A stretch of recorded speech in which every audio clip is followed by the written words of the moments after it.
কি রে কাদা দিল? ফকির শুন এদিকে আই। বলো বাবা, কি বলছো?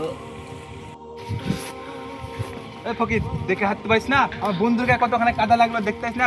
দেখে হাতে চলাফেরা করতে পারিস না? হ্যাঁ, চল হাট এদিকে। সরি সরি বাবা, আমার ভুল হয়ে গেছে, আমাকে ক্ষমা করে দাও। কি ভুলে আছে? আর হবে না, আমার ভুল করে হয়ে গেছে।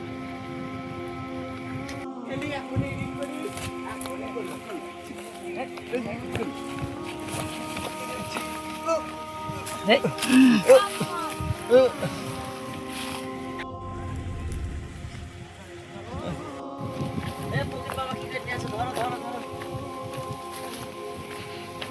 ওই ছেলেটাকে ওই ছেলেটা আপনাকে চড় মারলো, তা আপনি এরকম কি করলেন যে ওই ছেলেটা মরে গেল? ওই ছেলেটা দেখেন তো তড়পাতে মরে গেল। আমি তো কিছু করিনি বাবা, তার বন্ধুর গায়ের কাদা পড়ায় সে সহ্য করতে না পারে আমাকে থাপ্পড় মেরে দিল। তাই আমার বন্ধু আল্লাহ সে সহ্য করতে না পেরে তার জীবনটা কেড়ে নিল। এতে আমি কিছু করিনি বাবা, আমাকে ক্ষমা করো।